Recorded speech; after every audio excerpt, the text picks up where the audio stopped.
Hello दोस्तों, कैसे हैं आप। आपका हमारे यूट्यूब चैनल लर्न विद दानर पर स्वागत है। दोस्तों, हमारे जो मैथ का टॉपिक चल रहा है वो अनुपात समानुपात है और इससे पहले 3 वीडियो आ चुकी हैं दोस्तों, और ये अनुपात समानुपात की चौथी वीडियो है। और मैं आशा करता हूँ कि आपको मेरी तीनों वीडियो पसंद आई होंगी। और अगर आपने पहले मेरी तीनों वीडियो नहीं देखी हैं अनुपात समानुपात की, तो आप जाएं और उनकी लिंक डिस्क्रिप्शन में है, वहाँ से आप देख सकते हैं। और कोई भी चीज़ समझ में नहीं आए तो आप कमेंट के माध्यम से, फेसबुक पेज के माध्यम से या टेलीग्राम ग्रुप पे जुड़कर आप मुझे पूछ सकते हैं। इससे पहले हमने औसत का टॉपिक कंप्लीट कर लिया है, उसकी भी 4 पार्ट, उस औसत के 4 पार्ट हैं, वो भी उनकी भी लिंक डिस्क्रिप्शन में है, जाएँ और देखें। और आपको कैसी भी मेरी वीडियो जैसी भी लगें आप मुझे कमेंट करके बताएं। अच्छी लगें अच्छी कमेंट करें, अगर कोई कमी हो मेरी वीडियो में तो उन कमियों को बताएं, जिससे मैं आगे आने वाली वीडियो को मैं पूरा कर सकूं। तो दोस्तों, अनुपात का चौथी वीडियो है वो, उसको शुरू करने से पहले मैं आपसे रिक्वेस्ट करूंगा कि मेरी वीडियो को लाइक करें, शेयर करें, कमेंट करें तथा मेरे चैनल को सब्सक्राइब करें। तो चलते हैं दोस्तों चौथी वीडियो में आगे चलते हैं। और उसमें सबसे पहला सवाल आज का जो देखते हैं वो क्या है दोस्तों। सवाल है कि 3 संख्याओं का अनुपात 3:2:5 है, उनके वर्गों का योग 1862 है, दूसरी संख्या क्या है। दोस्तों, इस प्रकार के कई सवाल आ जाते हैं, या तो वर्गों का योग दे देता है या गुणनफल दे देता है कि उनका गुणनफल इतना है, या कुल योग दे देता है। तो हमें और उनमें से कोई भी एक संख्या पूछ लेता है तो क्या है। तो दोस्तों, हम क्या करेंगे, सबसे पहले माना हम औसत में उनको x के साथ बिलोंग करते हैं। माना वो संख्याएं क्या हैं दोस्तों, पहली जो संख्या है वो 3x है, दूसरी संख्या हो जाएगी 2x, और तीसरी संख्या हो जाएगी 5x। अब सवाल के अनुसार हमें क्या बनाना है, समीकरण बनाना है। वो कह रहा है कि उनके वर्गों का योग यानी कि 3 का होल स्क्वायर प्लस 2x का होल स्क्वायर प्लस 5x का होल स्क्वायर बराबर जो है वो दोस्तों कितना है, 862। हमें ये बनाना है दोस्तों, और ये हम कैसे बनाएंगे, उस शर्त के अनुसार दोस्तों हम बना लेंगे। आगे हम इसको सॉल्व करेंगे तो ये आ जाएगा 9x square plus 4x square plus 25x square. यहाँ पे ये 1862 रहेगा, क्योंकि हमने क्या किया दोस्तों, जो वर्ग था, स्क्वायर था, उनको 3 का वर्ग निकालेंगे तो 9 आएगा, 2 का वर्ग 4 आएगा, और 5 का दोस्तों क्या आ जाएगा, 25 आ जाएगा। अब इनको सभी को जोड़ लेंगे तो 25 और 4 29 और 9 38, ये 38, और यहाँ पे ये रहेगा दोस्तों एक्स स्क्वायर, और इधर आ जाएगा 1862। एक्स स्क्वायर हम यहाँ पे रहेंगे 1800, जब 38 उधर जाएगा तो ये 1862/38, और एक्स स्क्वायर रहेगा दोस्तों यहाँ पे, क्योंकि अभी एक्स स्क्वायर अभी ने हटाया नहीं है उसको। आगे हम क्या करेंगे, एक्स स्क्वायर बराबर 1862 में हम 38 का क्या करेंगे दोस्तों, भाग देंगे। 1862 में जब हम 38 का भाग देंगे, जब इनको काटेंगे तो दोस्तों 49 आता है। हमारे पास एक्स स्क्वायर बराबर 49 है, और हमें पता है कि स्क्वायर को हटाने के लिए दोस्तों क्या करते हैं, एक दूसरी तरफ क्या लगा देंगे, हम रूट लगा देते हैं। और 49 का जो वर्गमूल होता है, रूट होता है, वो दोस्तों क्या होता है, 7 होता है। तो हमें x की वैल्यू आ गई। अब x की वैल्यू के बाद वो पूछ रहा है दूसरी संख्या, तो उस x की वैल्यू को हम क्या रख देंगे, दूसरी संख्या में रख देंगे। तो यहाँ पे लिखेंगे हम दोस्तों दूसरी संख्या, और दूसरी संख्या क्या होगी हमारी, 2x, यानी कि 2 × 7 = 14। यही क्या होगा दोस्तों, हमारा आंसर होगा। दूसरी संख्या क्या होगी दोस्तों, 14 होगी। इस तरह के सवालों को हम, जो अनुपात दिया गया है संख्याओं का, उनको सबसे पहले x के साथ बिलोंग करेंगे। x के साथ बिलोंग करके जो सवाल में कहा गया है उसके अनुसार समीकरण बनाएंगे और हल कर देंगे। जो x की वैल्यू निकल के आएगी उसको जो पूछा गया है उसमें हम रखकर, उसके मान को रखकर हम उस वैल्यू को निकाल लेंगे, हमारा आंसर आ जाएगा दोस्तों। तो ये पहला सवाल है। बढ़ते हैं अगले सवाल की तरफ, दोस्तों अगले सवाल की तरफ। अगला सवाल कह रहा है कि 5 केले तथा 4 सेवों का मूल्य, 5 केले हैं तथा 4 सेवों का मूल्य 3 केले तथा 7 सेबों के मूल्य के बराबर है तो 1 केला व 1 सेब का मूल्य क्या होगा दोस्तों। ये हमारा सवाल है। हम सवाल को देखो जो कहा गया है उसमें लिखेंगे कि 5 केले हैं, 5 केले तथा 4 सेब, इनका जो मूल्य है वो बराबर है 3 केले व 7 सेब। ये दोस्तों इस सवाल में कहा गया है कि 5 केले हैं हमारे पास, 5 केले और 4 जो सेब हैं उनका जो मूल्य है वो 3 केले और 7 सेबों के क्या है दोस्तों, बराबर है। यानी कि 5 किलो का मूल्य और 4 किलो का मूल्य को जोड़ें और इधर 3 केले और 7 सेबों के मूल्य को जोड़ें तो वो क्या है दोस्तों, बराबर है। अब हमारे पास एक हम इसको समीकरण मान लें तो हम क्या करेंगे, इधर 5 केले हैं ही, उधर से हम 3 केलों को इधर लेके आएंगे, बराबर इधर 7 सेब हैं पहले से ही, इधर से 4 सेब जाएंगे दोस्तों। हम इस तरह से हमने ये एक इसी के आधार पर एक समीकरण बना लिया कि 5 केले हम या फिर केले या सेब को x या y भी मान सकते हैं दोस्तों। तो हमने x या y मानने की ना झंझट में सीधे ही हम केला और सेब लिख देंगे। 5 केले प्लस 4 सेब बराबर हैं 3 केले प्लस 7 सेबों के बराबर हैं, यानी कि मूल्य है उनका। तो हम उसके बाद अगले क्या करेंगे, 5 केले और इधर केलों को एक साथ ले लिया और सेबों को एक साथ ले लिया। हम इधर करेंगे जब ये क्या बचेंगे दोस्तों, 3 केले बच जाएंगे और इधर 7 में से 4 जाएंगे तो 2 केले यहाँ पे बचेंगे और यहाँ पे जाएंगे 3 सेब दोस्तों।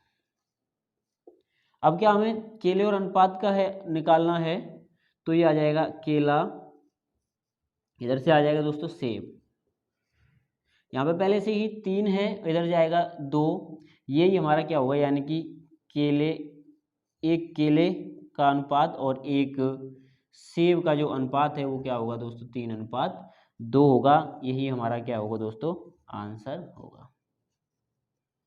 इस तरह का अगर कोई सवाल आता है तो हम x या y ना मानकर उनको सीधे ही इसी तरह मान लेंगे, उससे हमें क्या होगी दोस्तों, आसानी हो जाएगी। और हम जो पूछा गया है कोई भी दूसरा फल दे दे, कोई वस्तु दे देता है, उनको एक साथ ले लेंगे, जो समान वस्तु उनको एक साथ, दूसरी वस्तु उनको दूसरी तरफ, और उसके बाद इस तरह का समीकरण बना के हम हल करेंगे, हमारा क्या होगा दोस्तों, आंसर आ जाएगा। तो दोस्तों ये हमारा सवाल था। हम बढ़ते हैं अगले सवाल की तरफ।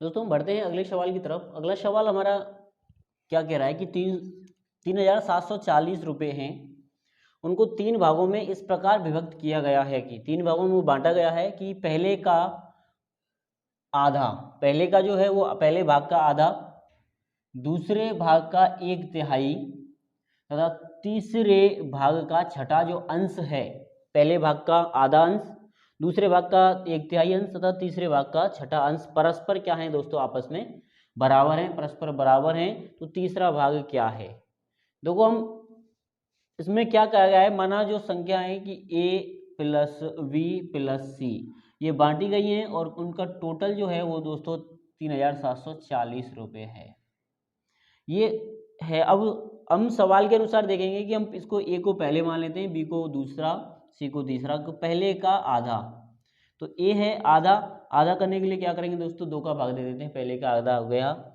उसके बाद कह रहा है दूसरे का 1/3, दूसरे का 1/3 का मतलब होता है b/, हम 3 कर देंगे, और तीसरे का है छठा अंश यानी कि c/6, ये आपस में क्या है दोस्तों, बराबर हैं।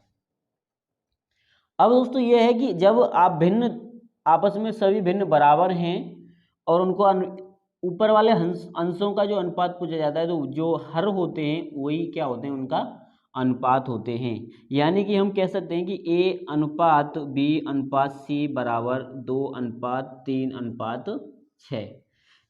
और ये किस तरह से आया है दोस्तों, ये मैं पहली वीडियो में इसको समझा चुके हैं। अब अगर ये किस तरह से वास्तव में कि ये a/2 बराबर b/3 बराबर c/6, a/b/c बराबर 2:3:6 होते हैं, ये जानना अगर आप जानना है तो पहली वीडियो को देखें, जिसकी लिंक जो है वो डिस्क्रिप्शन में है। अब हमारे पास आ गया कि a/b/c का जो वैल्यू है वो अनुपात के रूप में है 2:3:6। अब हम उसको क्या करेंगे दोस्तों, x के साथ बिलोंग करेंगे, यानी कि 2x plus 3x plus 6x और बराबर है दोस्तों 340 रुपये। क्लियर दोस्तों। 6 और 3 9 और 2 ये 11 हो जाएगा दोस्तों, ये हो जाएगा 11x और ये हो जाएगा 3740। हम इनको तीनों को जोड़ देंगे, 6 और 3 9 और 2 11, ये 11x हो गया, ये क्या हो गया 3740। यहाँ पे x रहेगा 3740 बटे 11। जब हम इसको 11 से काटेंगे तो ये 11 × 33 और एक बच गई 4, 11 चौक 44, तो 340 बार कट जाएगा शायद। तो x के वैल्यू जो आ गई दोस्तों 340 आ गई। अब हम क्या करेंगे, x की जब हमें वैल्यू क्या पता चल जाती है तो उसके बाद पूछा गया है कि तीसरा भाग, तो यहाँ पे लिखेंगे हम तीसरा भाग। उस तीसरे भाग में क्या करेंगे दोस्तों, हम x की वैल्यू रख देंगे। तो तीसरा जो भाग है हमारा दोस्तों वो 6x है, तो तीसरा भाग है 6x, तो 6 × 340। हम समीकरण के अनुसार या शर्त के अनुसार समीकरण बनाएंगे, जो हमारा ये समीकरण बन गया था, और उसमें उसके बाद हम x की वैल्यू निकालेंगे, और x की वैल्यू निकालने के बाद जो पूछा गया है उसमें हम x की वैल्यू रख देंगे, और हमारा x की वैल्यू दोस्तों क्या आ जाएगी, निकल के आ जाएगी। इनका गुणा करने पर आ जाएगा दोस्तों 2000, गुणा करेंगे ये 0 आ जाएगा, 6 का गुणा 4 से करेंगे 4 24 और ये 20 20 40, यानी कि 2040 ये हमारा क्या आ जाएगा दोस्तों, आंसर आ जाएगा। अगर इसमें किसी अन्य की भी पूछता है, दूसरे तीसरे की, हम जोड़ देंगे। हमें ध्यान रखना है जो कह रहा है पहले का आधा, यानी कि पहले का आधा हमने ए बी सी मान लिया, तो ए का आधा यानी कि 1/2, आधा करने के लिए 1/2 करते हैं, तिहाई करने के लिए 1/3 करते हैं, और अगर छठा अंश पूछा है तो 1/6, छठा साता पूछा है तो 1/7, उसी तरह से करते हैं। और उसके बाद शर्त के अनुसार समीकरण बनाएंगे, x की वैल्यू निकालेंगे, और x की वैल्यू जिसमें पूछी गई है वहाँ पर रखकर हम आंसर प्राप्त कर लेंगे दोस्तों। तो इस तरह से ये सवाल हल होते हैं। चलते हैं हम अगले सवाल की तरफ। दोस्तों हम बढ़ते हैं अगले सवाल की तरफ।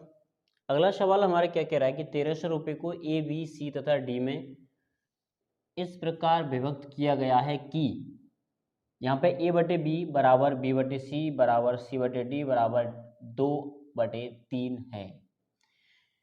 है तो a का मान क्या होगा। तो देखो दोस्तों यहाँ पर ये दिया गया है a/b बराबर b/c बराबर c/d बराबर 2/3। हम इसको क्योंकि बटे के रूप में है, बटे को हम इस तरह से भी रख सकते हैं कि a/b बराबर b/c बराबर c/d बराबर 2/3, यानी कि ए बी अनुपात भी 2/3 है, बी सी अनुपात भी 2/3 है, और सी डी अनुपात भी क्या है दोस्तों, 2/3 है। तो सबसे पहले हम क्या निकालेंगे, इनका अलग अलग ए बी सी डी ये निकालेंगे, और ए बी सी डी के निकालने के लिए सबसे पहले हम ए और बी को लेंगे और बी और सी को लेंगे। तो ए और बी का मान 2/3 है, और बी और सी का मान भी क्या होगा, 2/3 होगा दोस्तों। क्या करेंगे हम इस तरह से, अब निकालने के लिए इस दो का इन दोनों के साथ गुणा करेंगे। ये वाला जो अंक होता है ऊपर वाले सब दोनों के साथ गुणा करते हैं, उसके बाद इसका ये वाला जो अंक है इन दोनों के साथ गुणा करेंगे, और देखेंगे क्या आता है हमारे पास। ये 4 आ जाएगा दोस्तों, ये 6 आ जाएगा, और ये आ जाएगा 9। अब हमारे पास ए बी सी आ गई, 4:6:9। अब हमें डी की याद करनी है, सी और डी का मान है दोस्तों 2/3, तो वही आ जाएगा 2/3। फिर उनका भी इसी तरह करेंगे, हम 2 का गुणा इन तीनों के साथ करेंगे, 2 का गुणा तीनों के साथ करेंगे, और 9 का गुणा इन दोनों के साथ करेंगे। तो हमारे पास आ जाएगा ये 8 आ जाएगा, ये 12 आ जाएगा, ये 18 आ जाएगा दोस्तों, और ये आ जाएगा 27। यानी कि हमारे पास जो आ गया है वो A/B/C/D बराबर 8:12:18:27 ये हमारे पास आ गया दोस्तों। क्लियर दोस्तों। अब हम क्या करेंगे इसमें, ये हमारे पास A/B/C के अनुपात आ गए। अब जो सवाल कह रहा है उसके अनुसार क्या कर देंगे हम इसको, अब x से बिलोंग करेंगे, यानी कि और टोटल जो कह रहा है कि 8x plus 12x plus 18x plus 27x, यानी कि इन तीनों का जो योग बैठ रहा है वो कितना बैठा है, 1300 आ रहा है दोस्तों। इन तीनों को चारों को जोड़ेंगे और चारों को जोड़ने पर कितना आ रहा है, 1300 आ रहा है। हमने x के साथ बिलोंग किया, माना पहली संख्या 8x है, दूसरी संख्या 12x है, तीसरी संख्या 18x है और चौथी संख्या जो है वो 27x है, और उनका टोटल जो बैठ रहा है वो क्या बैठ रहा है दोस्तों, 1300 आ रहा है। 27, 18 और ये हम जोड़ेंगे तो 65x आ जाएगा और ये आ जाएगा दोस्तों 1300। x की जब यहाँ पे रखेंगे 65 उधर जाएगा तो 1300 बटे ये हो जाएगा 65 और x करेंगे तो ये हो जाएगा दोस्तों 20। या x की वैल्यू हमारे पास क्या आ जाएगी दोस्तों, 20 निकल के आ जाएगी। और 20 निकलने के बाद हम क्या करेंगे, जो पूछा गया है इसमें क्या पूछा गया, a का मान, a का भाग पूछा है, तो यहाँ पे लिखेंगे a का भाग। a का भाग क्या करेंगे, हमारे पास a का भाग जो आया था दोस्तों, क्योंकि यहाँ पे है a, ये b है, ये c है और ये d है, a का भाग आया 8x, तो 8x तो 8 गुणा 20, 8 गुणा 20 कर देंगे और 8 गुणा 20 करने पर क्या आ गया दोस्तों, 8 दूनी 16 यानी कि 120, यही क्या होगा हमारा दोस्तों आंसर होगा। यानी कि ए का जो भाग है वो 160, 8 दूनी 16 160, ए का जो भाग है वो दोस्तों क्या होगा 160 हो जाएगा, यही हमारा क्या होगा आंसर होगा। हमें देखना है जो सवाल में कह रहा है उसको देखना है, क्या कह रहा था कि a बटे बी बराबर b बटे सी बराबर c बटे d बराबर 2/3 था, यानी कि ये अनुपात में था, एक ही अनुपात था। एक ही अनुपात के लिए सबसे पहले क्या निकालेंगे हम, ए बी सी डी का अनुपात निकाला और ए बी सी डी का अनुपात आ गया तो हम उसको x के साथ बिलोंग कर देंगे और आगे सॉल्व कर लेंगे, आराम से हो जाएगा दोस्तों। तो मैं समझता हूँ वे सवाल जो है समझ में आ रहे होंगे और आपकी समझ में नहीं आ रहे हैं। कोई भी सवाल आपकी समझ में नहीं आ रहा है, कोई भी मेरे वीडियो में कोई कमी हो आपको, आप कमेंट के माध्यम से मुझे बता सकते हैं दोस्तों। हम बढ़ते हैं इस अगले सवाल की तरफ। अगला जो सवाल है वो भी बहुत ही इंटरेस्टिंग सवाल है और कई सारे एग्जामों में, कई सारे कॉम्पिटिटिव एग्जामों में आ चुका है इस तरह के सवाल। तो देखते हैं दोस्तों सवाल क्या है कि दो समान गिलास क्रम से 1/3 भाग तथा दूसरा जो है वो 1/4 भाग दूध से भरे हैं। उन्हें ऊपर तक पानी से भर देने के बाद दोनों गिलासों को एक टब में डाल दिया जाता है। इस मिश्रण में दूध व पानी का अनुपात क्या है। दोस्तों क्या कह रहा है, हम देखते हैं कि दो गिलास हैं, समान गिलास हैं दो,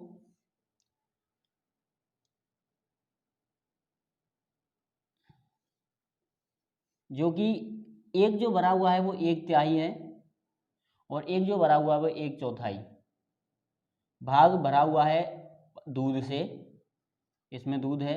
उसके बाद क्या किया जाता है, उनको ऊपर तक भरा जाता है और उसके बाद फिर इनको दोनों को एक टब में डाल दिया जाता है, दोनों के मिश्रण को। तो अब पूछ रहा है कि इस टब वाले जो मिश्रण में दूध और पानी का अनुपात क्या है। तो ये सवाल है। अब हम देखते हैं दोस्तों, क्योंकि हमारे पास दो गिलास हैं तो यहाँ पे हम किस तरह से करेंगे, गिलास 1 और दूसरा है दोस्तों गिलास 2। गिलास 1 में दूध है,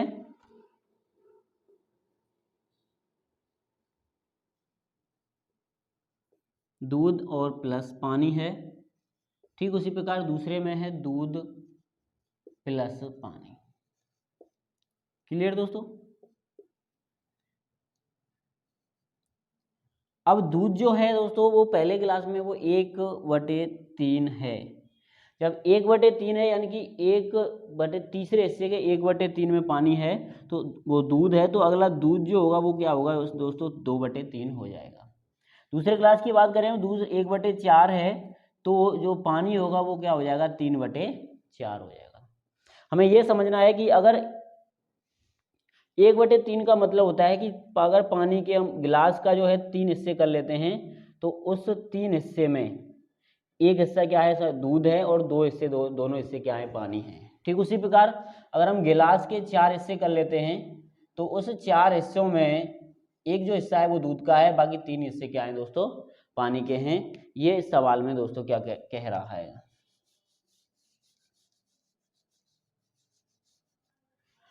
अब हमें ये समझ में आ गया। अब क्या करेंगे दोस्तों, ये स्थिति बन रही है हमारे पास, इसमें 1/3 दूध है, दूसरे में 2/3 पानी है, इसमें 1/4 दूध है, इसमें 3/4 पानी है। उसके बाद क्या किया गया है, इसको दोनों को मिश्रण में डाल दिया गया, दोनों को टब में डाल दिया गया है। तो क्या करेंगे, टब में डालने पर, टब में डाल दिया गया है, टब में डालने पर क्या होगा दोस्तों, ये दोनों मिक्स हो जाएंगे। तो टब में डालने पर यहाँ पे हम दूध है और पानी है। दूध कितना था, 1/3 प्लस इधर कितना था, 1/4 अनुपात, इधर यहाँ पे 2/3 और ये 3/4।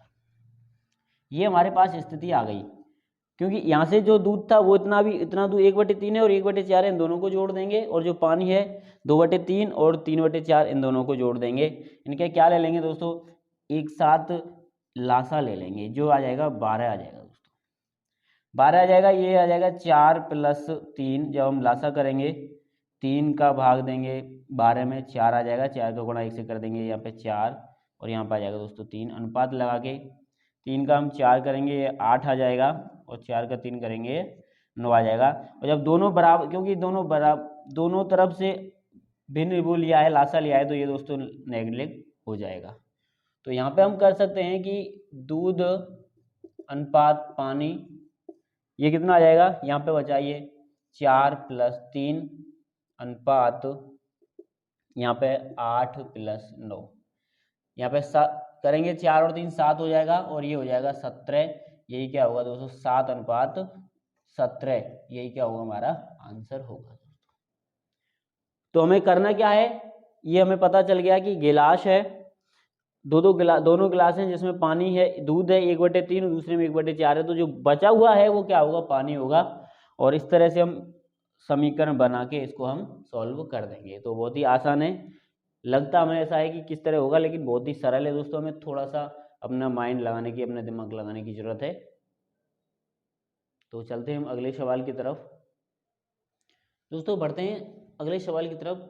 और इस तरह के जो सवाल हैं कभी बहुत पूछे जाते हैं, ज़्यादातर अगर अनुपात में पूछे जाते हैं तो अधिकतर ये ऐसे सवाल पूछे जाते हैं। सवाल क्या है कि एक थैली में 1 रुपये 50 पैसे तथा 25 पैसे के सिक्कों का अनुपात 1:4:8 है। यदि थैली में कुल 200 रुपये हैं तो 50 पैसे के सिक्के कितने हैं। यानी कि एक थैली है या कोई गुल्लक है, उसमें सिक्के भरे हुए हैं या नोट भरे हुए हैं, सिक्के हो सकते हैं, नोट हो सकते हैं, उनका कुछ अनुपात दे दिया जाता है। उसके बाद उसमें कुल इतने रुपए हैं, तो या तो सिक्के पूछ लेता है कि इतने पैसे के सिक्के कितने हैं, या 5 रुपए के सिक्के कितने हैं, जिस तरह से। तो हम ऐसे सवालों को किस प्रकार हल करेंगे वो आइए देखते हैं दोस्तों। तो सबसे पहले हमारे पास क्या है, 1 रुपया है, दूसरा है 50 पैसे और ये है 25 पैसे। और 1 रुपये का जो अनुपात है वो 1 है, 50 पैसे का जो अनुपात है दोस्तों वो 4 है, और ये 25 पैसे का वो है अनुपात। तो हम सबसे पहले क्या करेंगे, उनको एक्स से बिलोंग कर लेंगे। ये एक्स हैगा, ये हो जाएगा 4x और ये 8x। ये हमने सिक्कों को अनुपात उसमें एक्स के साथ बिलोंग किया है, सिक्कों का अनुपात है ये। और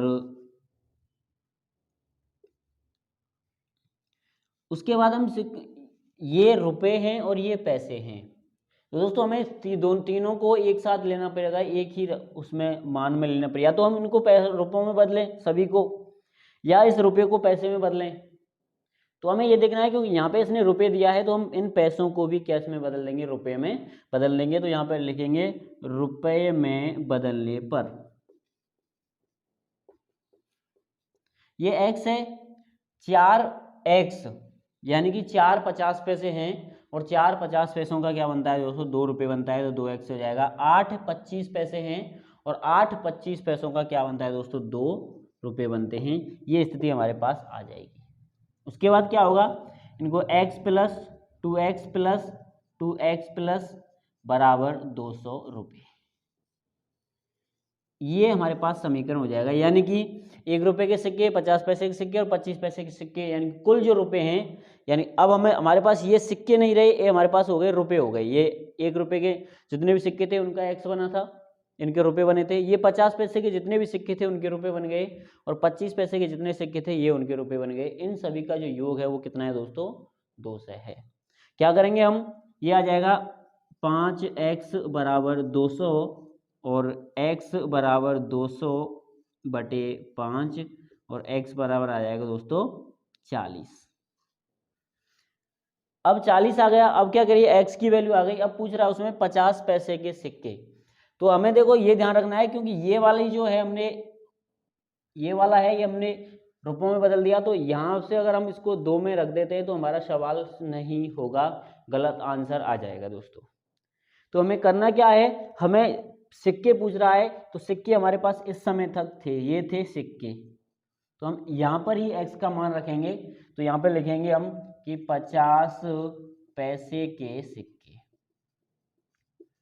50 पैसे के सिक्के क्या करेंगे, ये 2x हैं, 2 गुणा 40 बराबर क्या हो जाएंगे 80 सिक्के।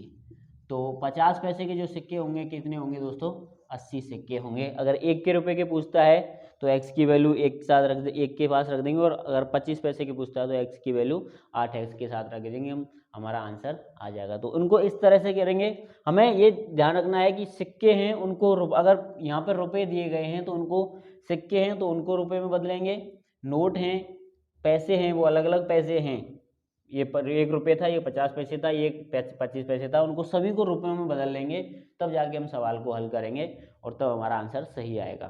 ठीक है दोस्तों।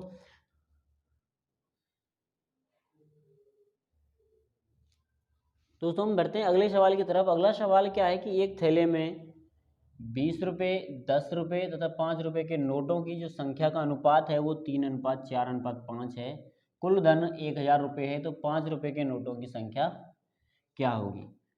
दोस्तों इसमें नोट दिए गए हैं, 20 रुपये के नोट हैं, 10 रुपये के नोट हैं और 5 रुपये के नोट हैं। ये हमारे क्या हैं दोस्तों, नोट हैं। और इससे जो पहले का सवाल था दोस्तों उसमें सिक्के थे और वो पैसे के सिक्के थे। इसमें 10 रुपये, 20 रुपये और 5 रुपये के नोट हैं। हम सवाल उसी तरह करेंगे। क्या करेंगे, इसको हम x के साथ बिलोंग करेंगे तो ये हो जाएगा 20x, ये 10x और ये हो जाएगा 5x। अब हम क्या करेंगे, क्योंकि ये संख्या रुपयों में दी गई है, 1000 रुपये हैं, तो इनको भी क्या करेंगे रुपयों में बदलेंगे। तो यहाँ पे लिखेंगे रुपये में बदलने पर, रुपयों में बदलने पर। तो दोस्तों जब रुपये में बदलेंगे, 20 रुपये के जो नोट है उसको हम जब रुपये में बदलेंगे तो क्या हो जाएगा दोस्तों,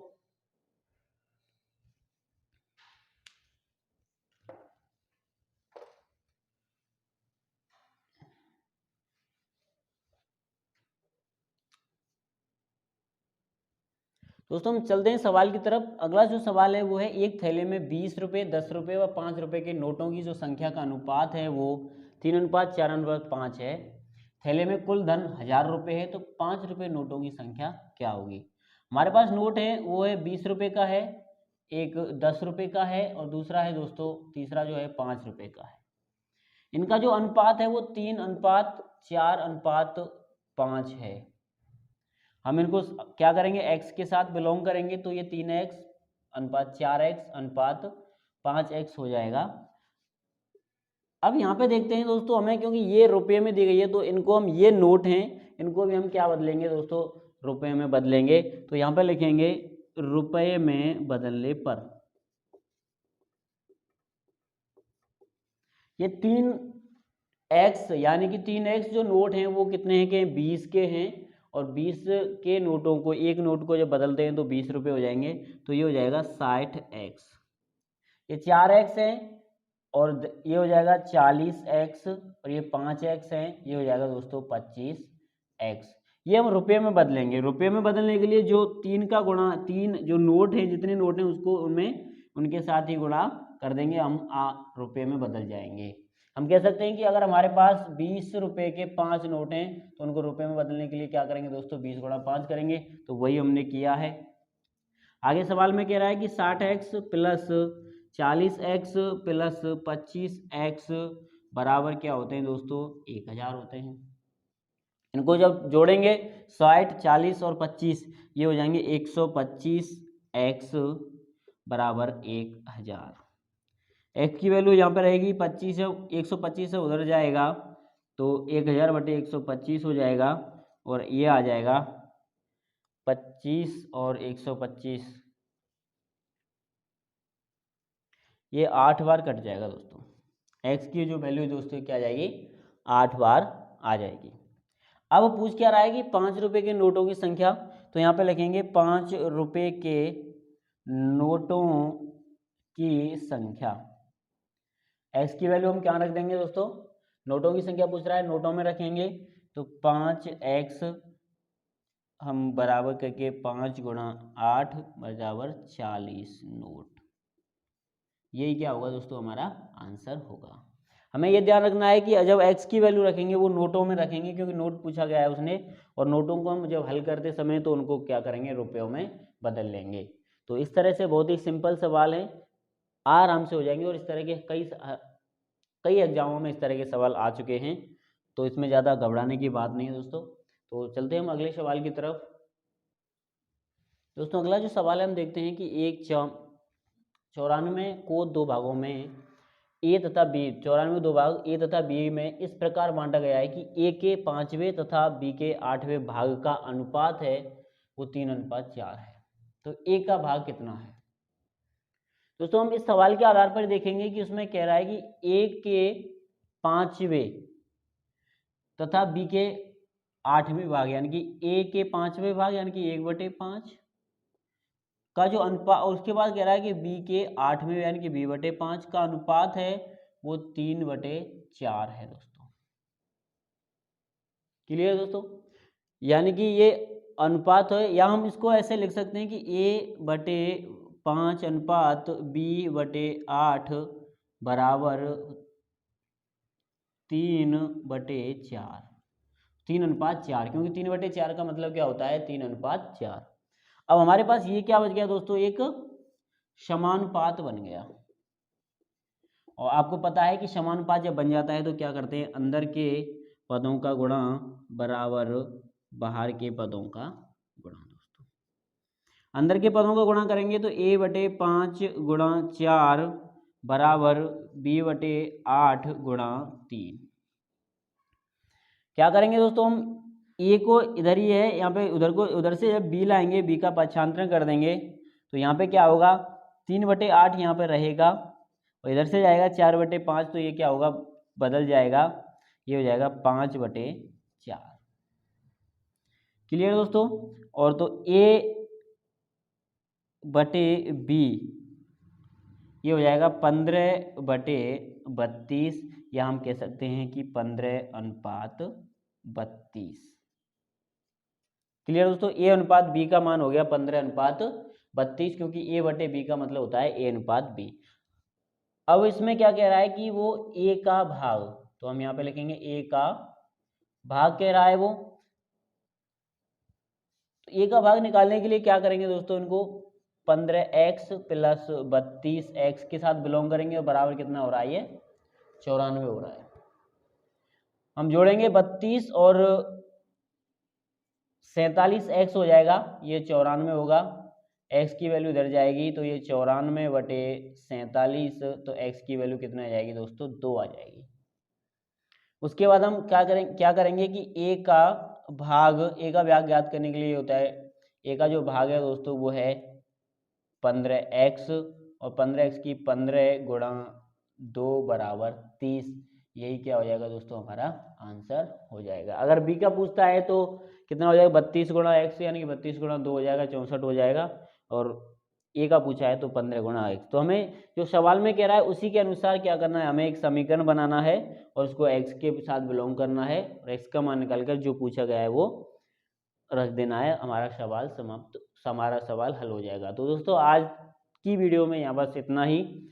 8 की वीडियो में 8 सवाल हैं। हम अगली वीडियो में हम मिलते हैं अगले सवालों के लिए। और तब तक के लिए आप मेरे चैनल को सब्सक्राइब करें, अपने दोस्तों के साथ शेयर करें, लाइक करें, कमेंट्स करें, जो भी जैसी भी आप कमेंट करें, लेकिन कमेंट करें। मैं हूं दामोदर रमेश, आप देख रहे हैं लर्न विद दामोदर। नमस्कार।